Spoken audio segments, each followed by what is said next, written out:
তখন এই মেয়েটির স্বামী ফোন দিয়ে সবকিছু ভিডিও করে ফেলে, তারপর তাকে বলে পূজা কি করছো, তো তখন সে একটু হাবুডুবু খেয়ে যায় আর বলে দেয় অনলাইনে স্পিং করছি। তখন এই লোকটি বলল আমার অফিসে একটা ইম্পর্টেন্ট মিটিং আছে, আমাকে এখন যেতে হবে, আমি অফিসে যাচ্ছি, তুমি নিজের খেয়াল রেখো। এরপর সে অফিসে চলে যায়। তখন এই মেয়েটি তার বয়ফ্রেন্ডকে ফোন করে আর বলে আমার স্বামী অফিসে একটা মিটিংয়ে গেছে, তুমি চলে এসো, একটু মজাও করতে পারবো আর একটু কথাও আছে। কিছুক্ষণ পর তার বয়ফ্রেন্ড চলে আসে আর তারা বিছানা আরাম করে শুয়ে শুয়ে প্রেম ভালোবাসার গল্প শুরু করে দেয়। তখন তার বয়ফ্রেন্ড হঠাৎ বলল বেবি একটা কথা বলো, আমি তো কোনো কাজ করি না আর তুমি আমার সব খরচা দেও, তোমার স্বামী তো অনেক স্মার্ট আর টাকাও অনেক আছে আর তোমার উপর টাকাও অনেক খরচা করে, কিন্তু তাও তুমি আমাকে কেন এত ভালোবাসো? তখন এই মেয়েটি বলল তুমি একদম খুব ভালো প্রশ্ন করেছো, হ্যাঁ আমার স্বামী অনেক ধনী, তার কাছে 2-3টে বাড়ি আছে, গাড়ি আছে, আমাকে অনেক টাকাও দেয় আর আমি সেটা চাই সেটাই কিনে দেয়, কিন্তু তার কাছে আমাকে দেওয়া একটা জিনিস নেই, সেটা হলো টাইম। আর সে টাকা ইনকাম করার জন্য এত ব্যস্ত হয়ে পড়ে যে আমাকে সময় একটুও দিতে পারে না, আর বাড়িতে যখন থাকে তখনও অফিসের কাজ করে। আর একটা স্ত্রী তার স্বামীর কাছে তো শুধু একটি চাই সময়, প্রেম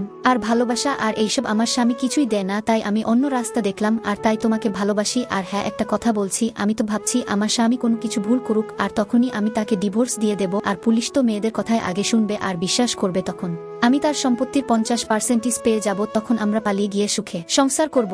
কিন্তু তখনই হঠাৎ তার স্বামী ফোনের মধ্যে কথা বলতে বলতে এসে যায় আর ফোনের মধ্যে শাশুড়ি মাকে বলছিল, শাশুড়ি মা শুনলেন তো আপনার মেয়ের সব কথা, সে তার বয়ফ্রেন্ডের সঙ্গে আমার সম্পত্তির 50% নিতে চায়, কিন্তু এমনটা আমি হতে দিব না, আর আপনি তো সব শুনলেন আর আমি এইসব রেকর্ডও করে নিয়েছি, আর এখন দিব আপনার মেয়েকে আমি ডিভোর্স, আর ডিভোর্সের সময় যদি বেশি তেডিবেডি কথা বলেছে তাহলে পুরো 14 গোষ্ঠীকে জেলার ভাত খাওয়াবো। এরপর সে ফোন রেখে দেয়া আর এই ছেলেটিকে বলে তোর কোনো মেয়ের সঙ্গে চক্কর চলছে, আমি সব জানি, এখন তোর জন্য ভালো হবে আমার বাড়ি থেকে এক্ষুনি বের হয়ে যা, তাহলে আমি কি করতে পারবো সেটা হয়তো তুই জানিস না। তখন সে ভয় পেয়ে চুপচাপ চলে যায়। তারপর তার স্ত্রীকে বলে পূজা এখন কি করবে, তুমি এখন যার সঙ্গে আমার সম্পত্তির ভাগ নিয়ে পালিয়ে সংসার করতে চেয়েছিলে সে তো চলে গেল, এখন কার সঙ্গে সম্পত্তির ভাগ শেয়ার করবে? আছে কোনো তোমার মুখে কথা, তোমার জন্য ভালো হবে তুমিও বাড়ি থেকে বের হয়ে যাও, না হলে পুরো সোসাইটিতে তোমার সব কাণ্ডকারখানা বলে দিব। এরপর সে চলে যাচ্ছিল, কিন্তু তখনই এই কাজের মহিলাটিও বলল দাদাও মেম সাহেব আপনি কি ভেবেছিলেন আমি এই 1000 টাকার জন্য সাহেবকে আপনার কথা বলবো না? আরে আমি গরিব হতে পারি কিন্তু আমি কোনো এমন খারাপ কাজ করে টাকা নেই না, ধরো তোমার এই 1000 টাকা। আরে আজ দেখলাম এত শিক্ষিত একটি মেয়ে তার স্বামীকে ধোকা দিল।